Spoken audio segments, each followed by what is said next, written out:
మా ఇంట్లో కాక కూడి వచ్చిన మీ అందరికీ కూడా నా హృదయపూర్వకమైన వందనాలు తెలియజేస్తున్నాను. ఈరోజు ఆగస్టు 15 స్వాతంత్ర దినోత్సవం కాబట్టి ప్రతి మందిరంలో కూడా ఈరోజు చాలా బిజీగా ప్రతి మందిరంలో కూడా ప్రార్థనలు జరుగుతూ ఉన్నాయి. విశ్వాసులందరూ బిజీ అయిపోయారు, సేవకులు కూడా అందరూ బిజీ అయిపోయారు. ఈరోజు ఎక్కడూ కూడా ఖాళీగా ఉంచట్లేదు. కుటుంబ ఆశీర్వాదపు కూడికని, లేకపోతే కృతజ్ఞత కూటమని, లేకపోతే ప్రార్థన వీధుల సమావేశం అని చెప్పి ఇలా ఏదో విధంగా ప్రార్థనలు జరిపిస్తూ ఉన్నారు. అయితే ఈరోజు శుక్రవారం రావడంతో మనం కూడా మందిరంలో పోవడానికి దేవుడు అవకాశం ఇచ్చి ఉన్నాడు. అయితే ఈరోజు భారతదేశానికి స్వతంత్రం వచ్చిన రోజు కాబట్టి అందరూ కూడా చెప్తూ ఉన్నాము, మన దేశానికి స్వతంత్రం వచ్చింది, భారతదేశం విడిపించబడింది అని చెప్తూ ఉన్నాం కదా. మరి భారతదేశానికి స్వతంత్రం వచ్చింది, దేశం విడిపించబడింది, మంచిదే. మరి మన జీవితాలకి స్వతంత్రం వచ్చిందా? మన జీవితాలు విడిపించబడ్డాయి. అపవాది యొక్క చేతుల నుంచి, సాతాను యొక్క హస్తాల నుంచి మనకి విడుదల వచ్చి ఉందా? ఈ రోజున ఆలోచన చేస్తే మనిషి యొక్క జీవితానికి విడుదల వచ్చిందా, స్వతంత్రం వచ్చిందా అని చెప్పి ఆలోచన చేస్తే చాలా మంది చెప్పే విషయం ఏంటంటే, మాకు ఇంకా విడుదల రాలేదు, మా యొక్క రోగానికి ఇంకా విడుదల రాలేదు, లేకపోతే మా యొక్క అప్పుల బాధల నుంచి ఇంకా విడుదల రాలేదు, కుటుంబంలో ఆర్థిక సమస్యలు ఉన్నాయి, వాటి నుంచి ఇంకా విడుదల రాలేదు అని చెప్పేసి అందరూ చెప్తూ ఉన్నారు. దేశానికి అయితే విడుదల వచ్చింది, కానీ మనిషి యొక్క జీవితానికి ఏమాత్రం కూడా విడుదల అనేది రాలేదు.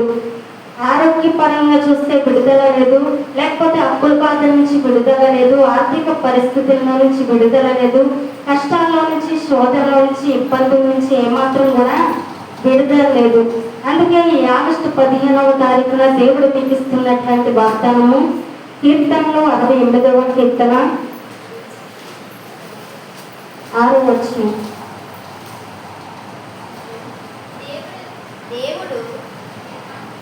పైన వదిలేసి కింద నుంచి చదువుతాం. ఆయన బంధింపబడిన వారిని విడిపించి వారిని వర్ధిల్ల చేయవాడు. విశ్వాసఘాతకులు నిర్జన దేశమందు నివసించెదరు. విశ్వాసఘాతకులు అంటే వీరు విశ్వాసాన్ని విడిచిపెట్టిన వారు, విశ్వాసంలో నుంచి తొలగించబడిన వారు, విశ్వాసాన్ని పట్టు పట్టించిన వారు, విశ్వాసానికి అర్థం లేనటువంటి వారిని విశ్వాసఘాతకులు అని చెప్పేసి అంటా ఉంటారు. ఈ విశ్వాసఘాతకులు ఎక్కడ నివసిస్తారు అంటే నిర్జలమైనటువంటి దేశంలో నివసిస్తారు. నిర్జలమైన దేశము అంటే అక్కడ అంతా కూడా ఎడారి, అరణ్యం అన్నమాట. అక్కడ తినడానికి ఆహారం ఉండదు, తాగడానికి నీళ్లు కూడా అక్కడ ఉండవు. అంతా కూడా అరణ్య ప్రదేశము. అక్కడ అది లేదు ఇది లేదు అనే మాట మాత్రమే అక్కడ వినపడుతూ ఉంటది. ఇలాంటి విశ్వాసఘాతకులందరూ కూడా నిర్జీవమైనటువంటి దేశంలో నివసిస్తారు. మరి విశ్వాసులైన వారు ఎక్కడ నివసిస్తారు అంటే వారు పాలు తేనెలు ప్రవహించే దేశంలో వారు నివసిస్తారు. ఏ తేనెలో వారు నివసిస్తారు. ఏ తేనెలో అక్కడ మాకు ఆహారం లేదు, ఆకలేస్తుందన్న మాట ఉండదు, మాకు దాహం వేస్తుందన్న మాట ఉండదు, లేకపోతే అక్కడ మాకు ఇది లేదు అది లేదు అనే మాట అక్కడ ఉండదు. సర్వ సమృద్ధి కూడా అక్కడ ఉంటది. అయితే దేవుడు మీతో చెప్తున్న మాట ఏంటంటే మళ్ళీ చదువుతాము. ఆయన బంధింపబడిన వారిని విడిపించి వారిని వర్ధిల్ల చేయవాడు. ఇక్కడ దేవుడు అంటున్నాడు, నేను బంధించబడిన వారిని విడిపించి వారిని వర్ధిల్లింపజేస్తాను అని చెప్పేసి దేవుడు అంటున్నాడు. దేవుడు అంట బంధించబడిన వారిని విడిపించంట వారిని ఏం చేస్తానంటున్నాడు, వర్ధిల్లింపజేస్తాను అని చెప్పేసి దేవుడు అంటా ఉన్నాడు. ఇక్కడ మనం చూస్తున్నప్పుడు దానియేలుని బంధించబడినటువంటి దానియేలుని దేవుడు విడిపించాడు, వర్ధిల్లింపజేశాడు. అలాగే దావీదుని చూస్తున్నప్పుడు దావీదుని కూడా దేవుడు విడిపించాడు, వర్ధిల్లింపజేశాడు. అలాగే యోసేపుని చూసినప్పుడు యోసేపుని కూడా దేవుడు విడిపించాడు, వర్ధిల్లింపజేశాడు.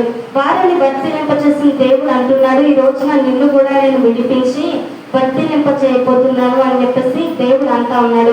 ఎందుకు మనం బంధించబడడానికి కారణం ఏంటి? దేవుని నమ్ముకున్నాం కదా, దేవుని మనం ఎరిగి ఉన్నాం కదా.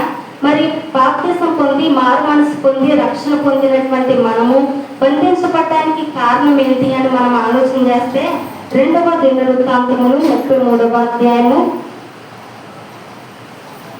11వ వచనం చదువుదాము.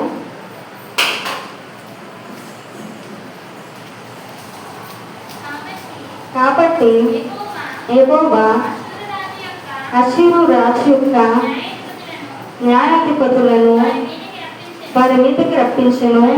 మనిషి తప్పించుకుని పోకుండా వారు అతన్ని పట్టుకుని గొలుసులతో బంధించి అతనిని బబులోనునకు తీసుకుని పోయి. ఇక్కడ మనం చూసినప్పుడు మనిషిని అష్షూరు యొక్క రాజు యొక్క సైన్యము వచ్చి పట్టుకుని దండెత్తి వచ్చి రాజుని బంధించి సంఖ్యతో వేసి అతన్ని కట్టి బబులోనునకు తీసుకుని పోయి బంధించారంట. ఎందుకు బంధించారు? ఇతను రాజు కదా. దేవుడు చిన్న వయసులోనే మనిషిని రాజుగా అభిషేకించాడు.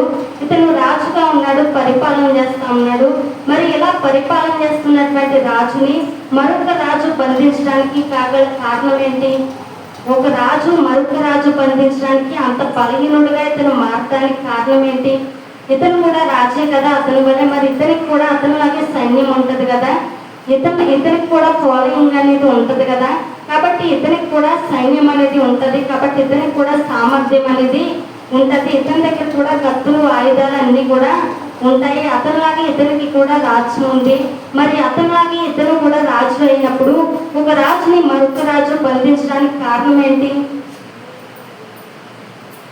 ఎందుకు అంటే అతనికి సైన్యం లేక కాదు, లేకపోతే బలం లేక కూడా కాదు, లేకపోతే అతనికి కత్తులు ఆయుధాలు లేక కాదు, అతనికి ఫాలోయింగ్ ఏమీ లేక కూడా కాదు బంధించడానికి. మనిషి కూడా ఒకప్పుడు రాజ్యం కలిగిన వ్యక్తి, ఒకప్పుడు అతనికి కూడా సైన్యం ఉంది, ఒకప్పుడు అతనికి కూడా కత్తులు ఆయుధాలు అనేవి ఉన్నాయి. అతను కూడా సామర్థ్యం కలిగినటువంటి రాజే. అయినప్పటికీ మరొక రాజు బంధించడానికి పారిపోతూ ఉన్నాడు. మనిషి రాజు ఈ యొక్క అష్షూరు రాజు సైన్యము దండెత్తి ఇతని మీదకి వస్తూ ఉన్నప్పుడు ఏమీ చేతకాని వాడిగా ఇతను పారిపోతూ ఉన్నాడు. ఈ రోజున మనం కూడా అపవాది మన మీద దాడి చేస్తూ ఉంది, మన పిల్లల మీద అపవాది దాడి చేస్తూ ఉంది, మన కుటుంబాలలో అపవాది దాడి చేస్తూ ఉంది, మన ఆరోగ్యం మీద అపవాది దాడి చేస్తూ ఉంది. అనుకుంటున్నాం ఈ సమస్య నుంచి మనము తప్పించుకోవాలి, అప్పుల బాధ నుంచి మనము పారిపోవాలి, ఈ రోగం నుంచి నేను పారిపోవాలి అని చెప్పేసి, సమస్య నుంచి ఇబ్బంది నుంచి నేను పారిపోవాలి అని చెప్పేసి పారిపోవాలి అనుకుంటున్నాం. కానీ అందులోనే మనము బంధించబడతా ఉన్నాం. కారణం ఏంటి అంటే ఈ మనిషి ఎందుకు బంధించబడ్డాడు అంటే కారణం చూద్దాము. 9వ వచనం చదువుదాం. ఈ ప్రకారము మనిషి యూదా వారిని యెరూషలేము కాపురస్తులను మోసపుచ్చిన వాడై చాలా. ఇక్కడ మనం చూసినప్పుడు ఈ వ్యక్తి బంధించబడడానికి కారణం ఏంటి అని మనం చూస్తే ఈ వ్యక్తి ఏమై ఉన్నాడు అంటే మోసపుచ్చేవాడై ఉన్నాడు.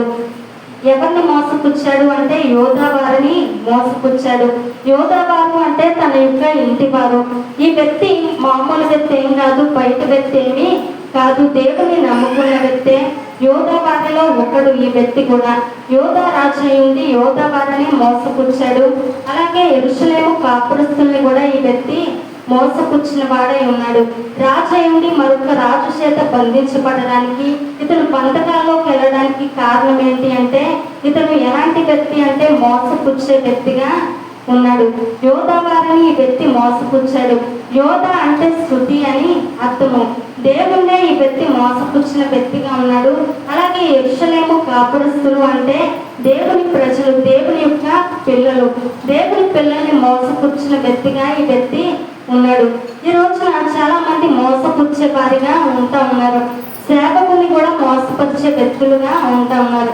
సేవకుడు ముందేమో ఒక మాట, సేవకులు వెనకాలేమో చెడ్డగా చెడు మాటలు మాట్లాడుకునే వారు కూడా ఉన్నారు. అలాగే సంఘాన్ని కూడా మోసపుచ్చే వారిగా ఉన్నారు. సంఘంలోనే ఉంటూ సంఘ సభ్యులయ్యింది కూడా బయటకు వెళ్ళిన తర్వాత సంఘం గురించి విరోధంగా మాట్లాడే వ్యక్తులు కూడా ఉన్నారు. కాబట్టి ఈ వ్యక్తి కూడా మోసపుచ్చే వ్యక్తిగా ఉన్నాడు. కాబట్టి నువ్వు బయటకు వెళ్ళి మాట్లాడుతూ సేవకులకు విరోధంగా మాట్లాడుతూ, లేకపోతే సంఘానికి విరోధంగా మాట్లాడుతూ నా మాటలు ఎవరు వినట్లేదులే, నన్ను చూసే వాళ్ళు ఎవరు కూడా లేరులే అని చెప్పేసి నువ్వు అనుకుంటూ ఉన్నావు. అననీయ సభ్యులు కూడా అలాగే అనుకున్నారు. వారిద్దరూ అనుకున్నారు, నేను మాట్లాడేది నా భార్యకు మాత్రమే తెలుసు, ఇంకెవరికి తెలియదు అని చెప్పేసి అనుకున్నాడు. ఆమె అనుకుంది, నేను మాట్లాడేది నా భర్తకి మాత్రమే తెలుసు, ఇంకెవరికి కూడా తెలీదు అని చెప్పేసి అనుకుంటా ఉన్నది. అనుకుని ఎవరిని మోసపరిచారు? పరిశుద్ధాత్మని వీరు మోసపరిచిన వారిగా ఉన్నారు. మనం చూసినప్పుడు ఈ మనిషి కూడా మోసపరిచిన వ్యక్తిగా ఉన్నాడు. నువ్వు దేవుని సన్నిధిలో సంఘాన్ని సేవకుల్ని మోసపరిచే వ్యక్తిగా ఉంటే బంధకాల్లోనికి నువ్వు బంధించబడతావని దేవుని వాక్యము సెలవిస్తూ ఉంది. తర్వాత చదువుతాము.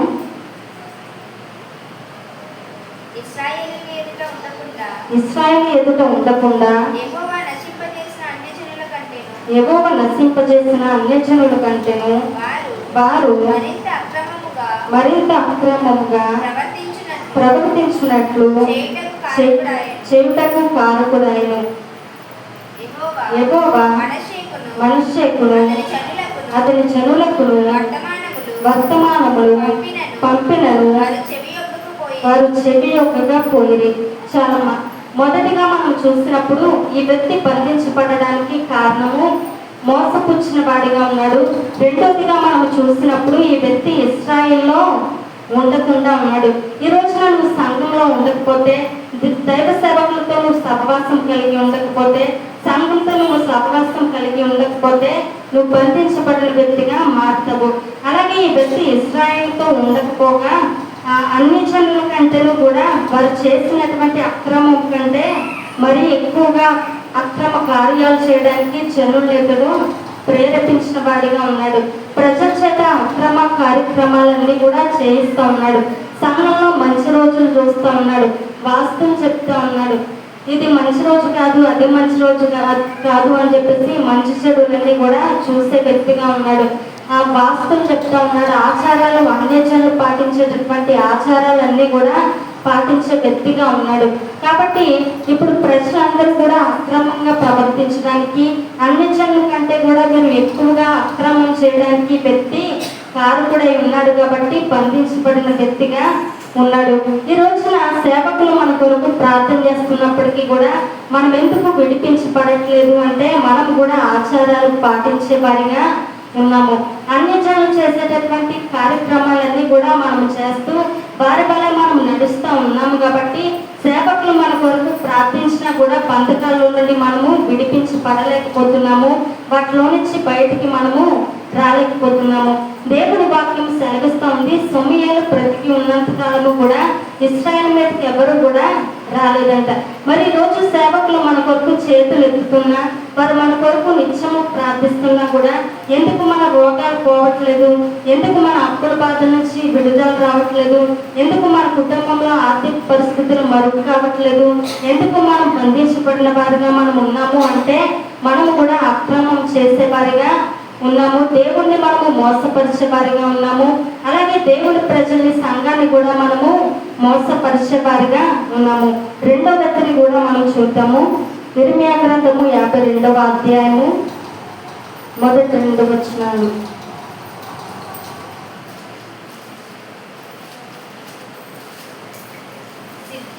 సిద్కియా ఏలన ఆరంభించినప్పుడు అతడు 21 సంవత్సరముల వాడు. అతడు యెరూషలేములో 11 సంవత్సరములు ఏలెను. అతని తల్లి పేరు హమూతలు.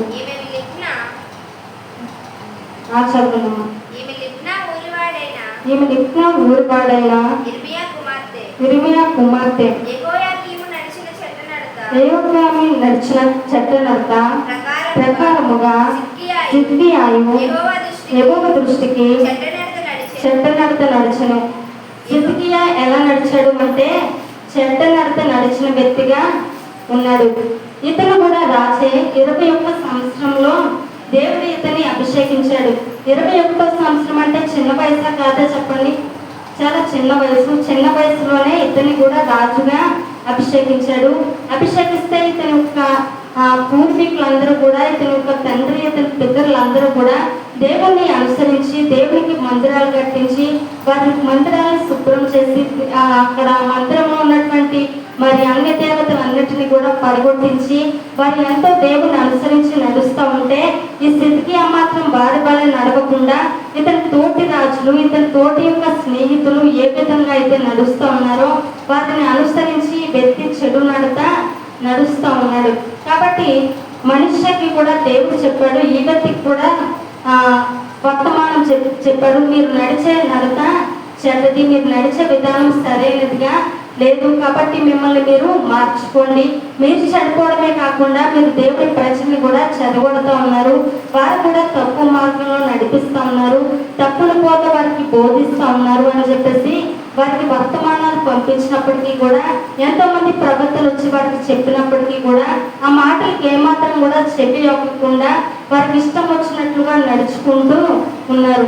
ఈ సిద్కియాను చూసినప్పుడు సిద్కియా కూడా చెడు నడిచిన వ్యక్తిగా ఉన్నాడు. 3వ వచనం ఒకసారి చదువుతాము. యెహోవా కోపపడి తన ఎదుట ఉండకుండా వారిని తోలివేయునంతగా ఆ చర్య యెరూషలేములోను యూదాలోను జరిగిన. ఇప్పుడు సిద్కియాను చూసి దేవుడు కోపగించుకున్నాడు. ఎందుకంటే దేవునికి ఇష్టమైనట్లుగా ఈ వ్యక్తి నడవట్లేదు, కానీ దేవుడి దృష్టికి చెడు నడత ఇతను నడుస్తూ ఉన్నాడు. కాబట్టి ఇప్పుడు దేవుడి కోపం ఇతని మీదకి వచ్చింది. ఇప్పుడు దేవుడు కోపగించుకున్న తర్వాత ఏం జరిగింది అంటే 10వ వచనం చదువుతాము. బబులోను రాజు సిద్కియా కుమారులను అతని కన్నుల ఎదుట చంపించను. ఇప్పుడు సిద్కియా అలా నిలబడి ఉండగానే బబులోను రాజు ఏం చేశాడు అంటే సిద్కియా యొక్క 2 కుమారుల్ని కూడా తీసుకుని వచ్చి అతని గొలుసులతో కట్టి ఒక మూలన అలా నిలబెట్టి అతని యొక్క కన్నుల ఎదుటనే తన 2 కుమారుల ప్రాణాలు కూడా రాజు తీసేశాడు. 2 కుమారులు కూడా తన ఎదుటే చనిపోతే ఈ రాజు ఈ సిద్కియా చూశాడు. చూసి ఎంతగానో తన కుమారులు తన కళ్ళ ఎదురుగానే దారుణంగా మరణమైపోతే ఎంతగానో ఏడ్చాడు. ఏడ్చిన తర్వాత అలాగే విడిచిపెట్టకుండా ఇప్పుడు ఏం చేశారు అంటే వారు బాగా కొలిమిలో వేసి కాల్చినటువంటి ఓసును తీసుకుని వచ్చి సిద్కియా యొక్క 2 కళ్ళల్లో కూడా పొడిచి వెంటనే ఆ సన్నివేశం అయిపోగానే సిద్కియా యొక్క 2 కళ్ళు కూడా ఊడబీకేశారు. ఊడబీకేసిన తర్వాత అక్కడితో విడిచిపెట్టేస్తే ఏదో కొంతసేపు బాధపడి ఏదో చదువుకున్న కానీ అక్కడితో కూడా విడిచిపెట్టకుండా ఏం చేశారు అంటే తర్వాత చదువుతాము. 2 సంఖ్యలతో అతనిని బంధించి బబులోనునకు అతన్ని తీసుకొని పోయి మరణమగు వరకు చెరసాలలో అతన్ని పెట్టించను. చాలా ఇప్పుడు అతన్ని తీసుకుని వెళ్ళిపోయారు. తీసుకుని వెళ్ళి 2 కన్నులు పొడిచిన తర్వాత అతన్ని తీసుకుని వెళ్ళి బొబ్బులలో పెట్టి చెరసాలలో అతన్ని బంధించి సంఖ్యలు వేసి అతన్ని కట్టి బంధించి అతనంతటా అతనే చనిపోయేంత వరకు అలాగే ఉంచారు. ఎంత దారుణమైన పరిస్థితిలో చూడండి. ఆ వ్యక్తి ఎంతో బాధపడుతూ కన్నులు పోయే ఒక పక్కన కుమారులు చనిపోయారు. ఈ బాధ అంతా కూడా అనుభవిస్తూనే అతను కూడా చనిపోయాడు. ఇంతగా ఈ వ్యక్తి బంధించబడడానికి ఈ వ్యక్తిని అంతగా వారు బంధించడానికి కారణం ఏంటి అంటే ఈ వ్యక్తి దేవుని దృష్టికి చెడు నడిచిన వ్యక్తిగా ఉన్నాడు. అలాగే ఒక దైవజనుడు ఒక ప్రాంతానికి సువార్త ప్రకటించడానికి వెళ్ళారు. సువార్త ప్రకటించడానికి వెళ్ళినప్పుడు అక్కడ ఆ గ్రామంలో ఉన్నటువంటి ఒక గారడివాడు అక్కడ దైవజనుడు బోధించేటటువంటి సువార్త విని ఆ మాటలకి ఆకర్షించబడి ఒకసారి దైవజనుడి దగ్గరికి వచ్చి ఆ వ్యక్తి అన్నాడు, అయ్యా మీ వాక్యం నా హృదయాన్ని తాకింది, వాక్యం చేత నేను ప్రభావితం చేయబడ్డాను, కాబట్టి నాకు మార్పు వచ్చింది, కాబట్టి నేను రక్షణ పొందాలి అనుకుంటున్నాను, మారు మనసు నేను పొందాలి అనుకుంటున్నాను, కాబట్టి నాకు రక్షణ ఇవ్వండి అని చెప్పేసి ఆ వ్యక్తి అడిగాడు. అడిగిన తర్వాత అంతలోని దైవజనులు అందరి మీద కూడా చేతులుంచి ప్రార్థన చేస్తూ ఉంటే అందరూ కూడా స్వస్థత పొందుతూ ఉన్నారు. స్వస్థత పొందుతూ ఉన్నప్పుడు ఈ గారడివాడు ఏమనుకుంటున్నాడు అంటే ఏంటి నేనే గారడివాడిని, నాకే చాలా సామర్థ్యము ఉంటుంది, నాకే చాలా బలం ఉంటుంది, మరి ఏంటి సేవకులు ప్రార్థన చేస్తుంటే అందరూ స్వస్థత పరచబడుతున్నారు, ఈ వరం ఏదో చాలా బాగుంది, కాబట్టి ఈ వరం నాకు కూడా కావాలి అని చెప్పి కొంత సొమ్ము తీసుకుని వచ్చి అతని దగ్గర పెట్టి ఆ వరం కావాలని చెప్పేసి వేడుకుంటూ ఉన్నాడు. ఈ స్వస్థత వరం అనేది వరాలన్నీ కూడా డబ్బు పెడితే కొనుక్కుంటే వచ్చేవా చెప్పండి? వాక్యం చెప్పే వరం కావచ్చు, లేకపోతే ప్రార్థించే వరం కావచ్చు, ఇవన్నీ ఎక్కడికైనా షాప్కి వెళ్ళి కొనుక్కుంటే డబ్బులు ఇస్తే ఈ వరాలు వస్తాయా? లేదు. డబ్బులు పడితే కొంటే వచ్చేది కాదు, కానీ ఇది దేవుడు మాత్రమే ఇవ్వగలిగిన వరము. అయితే ఈ వ్యక్తి అనుకున్నాడు, ఈ స్వస్థత వరం నాకు కావాలి, కొంత సొమ్ము ఇస్తాను, ఇస్తే నాకు ఈ వరం వస్తుంది అని చెప్పేసి అనుకుంటా ఉన్నాడు. చూడండి, అపొస్తలుల కార్యములు 8వ అధ్యాయము 18వ వచనం చదువుదాము.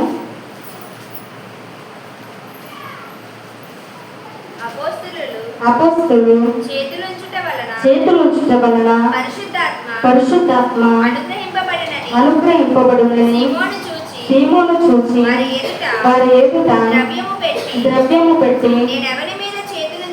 నేనెవరి మీద చేతులుంచెదనో వాడు పరిశుద్ధాత్మను పొందినట్లు ఈ అధికారము నాకు ఇవ్వని అడిగెను. అందుకు పేతురు, నీవు ద్రవ్యమిచ్చి దేవుని వరము సంపాదించుకుందునని తలంచుకున్నందున నీ వెంటి నీతో కూడా నశించునుగాక. నీ హృదయము దేవుని ఎదుట సరైనది కాదు గనుక ఈ కార్యమందు నీకు పాలు పంపులు లేదు. కాబట్టి ఈ నీ చెడుతనము మానుకుని మారు మనసు నుండి ప్రభువును వేడుకునుము. ఒకవేళ నీ హృదయాలోచన క్షమింపబడవచ్చును. నీవు ఘోర దుష్టత్వములోను దుర్నీతి బంధకములోను ఉన్నట్లు నాకు కనబడుచున్నదని చెప్పెను. ఇప్పుడు వరాలు ద్రవ్యమిచ్చి కొనుక్కోవాలి అనుకుంటే ఏమవుతుంది? దుర్నీతి అనే బంధకాల్లో బంధించబడుతూ ఉంటారు. ఇప్పుడు ఈ గారడి వాడు కూడా దుర్నీతి అనే బంధకంలో బంధించబడ్డాడు. ఈ వ్యక్తి ఎందుకు బంధించబడ్డాడు అంటే, స్వస్థత వరము ద్రవ్యం ఇచ్చి డబ్బులు ఇచ్చి కొనుక్కుందామని చెప్పి దుర్నీతి బంధకంలో బంధించబడ్డాడు. మనము మనుష్యని చూసాము. మనుష్యని చూసినప్పుడు అతను బంధించబడ్డానికి కారణాలు ఏంటి అంటే, అతను మోసపుచ్చేవాడిగా ఉన్నాడు, అలాగే ఇశ్రాయేలు వాళ్ళలో ఉండలేని వాడిగా ఉన్నాడు, అలాగే అక్రమంగా నడుచుకోవడానికి ప్రజలకి నేర్పించడానికి కారకుడయ్యాడు. అలాగే సిద్కియాను చూసినప్పుడు అతను బంధకాల్లోకి వెళ్ళడానికి కారణం ఏంటి అంటే, దేవుని దృష్టికి చెడు నడత నడిచిన వ్యక్తిగా ఉన్నాడు. ఈ గారడి వాడిని చూసినప్పుడు ఈ వ్యక్తి ఎందుకు బంధకాల్లోకి వెళ్ళాడు అంటే, ద్రవ్యం ఇచ్చి వరాన్ని కొనుక్కుందామని చెప్పి అనుకుని బంధకాల్లోకి వెళ్ళాడు. ఈ బంధకాలన్నీ కూడా మనం చూసినప్పుడు ఇవి శారీరకమైన బంధకాలు. మరి మరో విధమైన బంధకాన్ని మనం చూద్దాము. దానియేలు 3వ అధ్యాయము 23వ వచనం.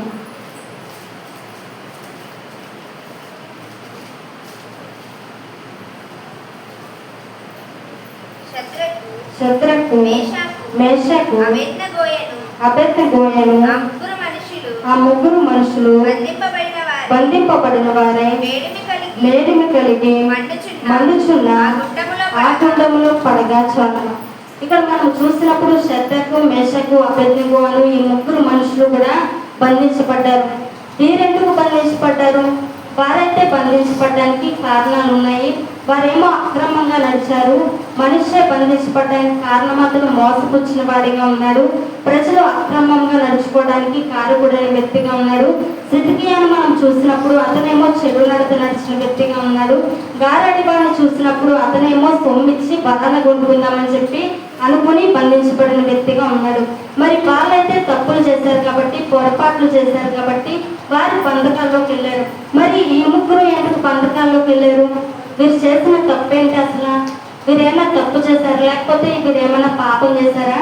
మనుషులు ఏమైనా బాధ పెట్టారా వీరు ముగ్గురు? లేకపోతే మనుషులు ఏమైనా మోసపరిచిన వ్యక్తులుగా ఉన్నారా? లేకపోతే వీరు చెడు నడతైనా నడుస్తూ ఉన్నారా?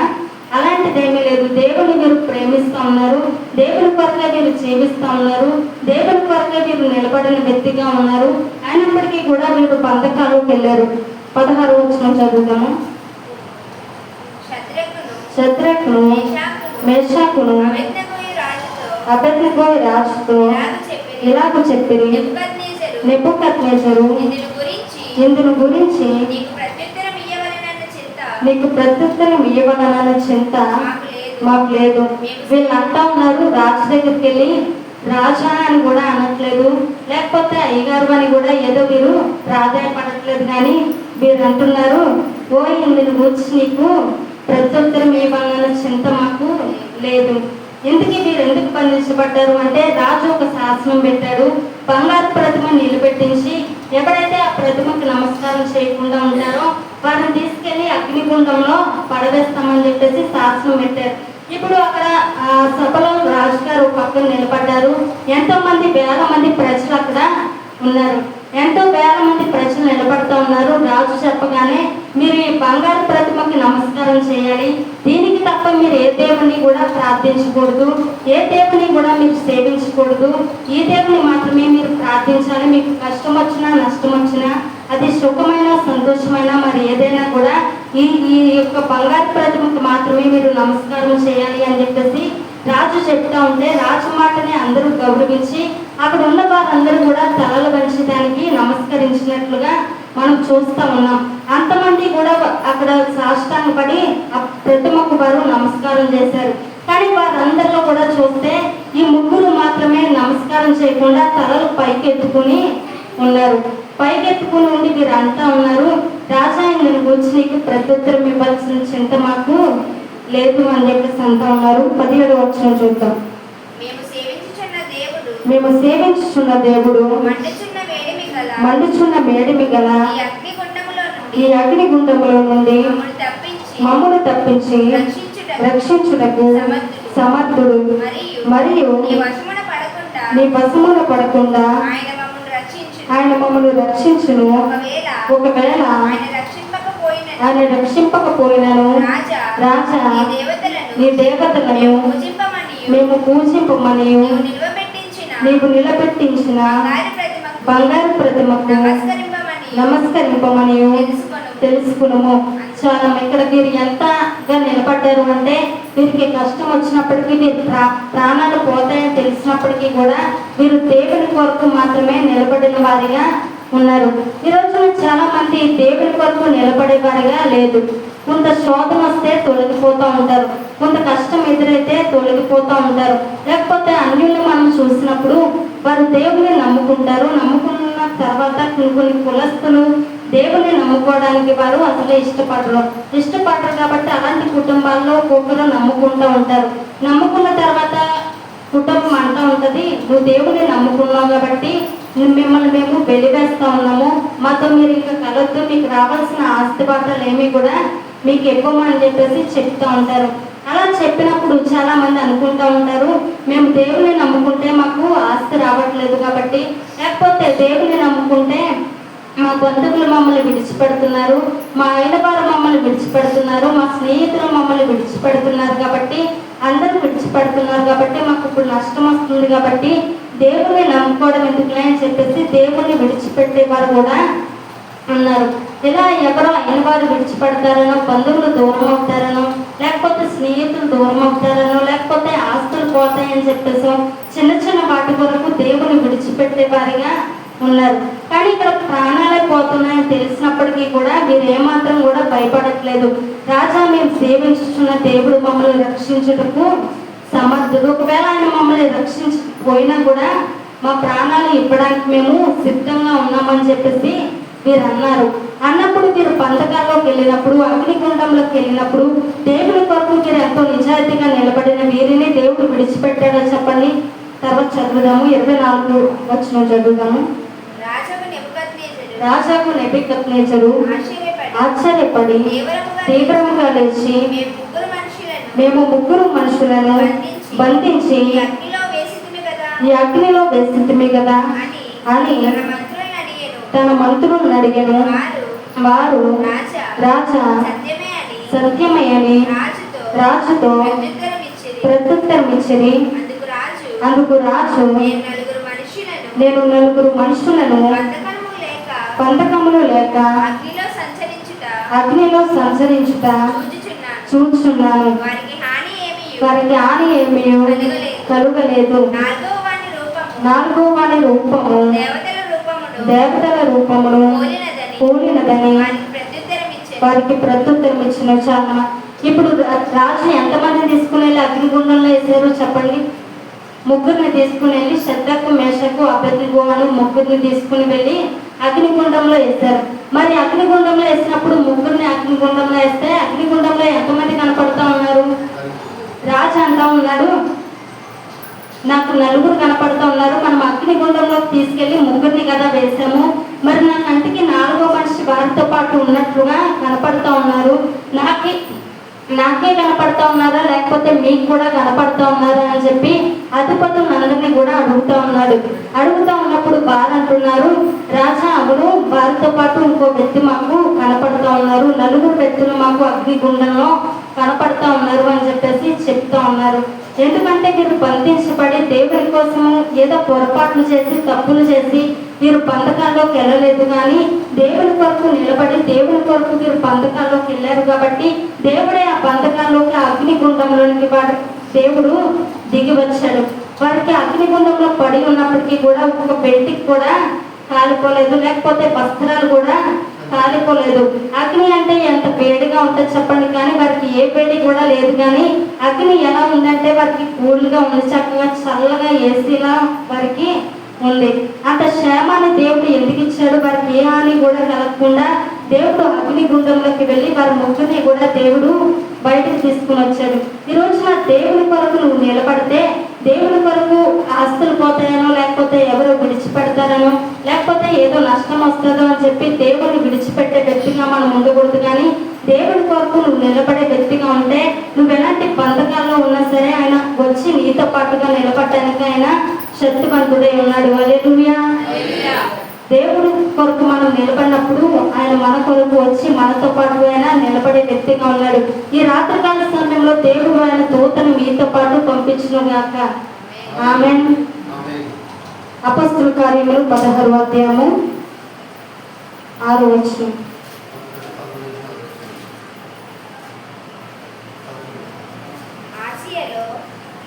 ఆసియాలో వాక్యము చెప్పకూడదని పరిశుద్ధాత్మ వారిని ఆటంకపరిచినందుకు 6వ వచనం చదువుతాము.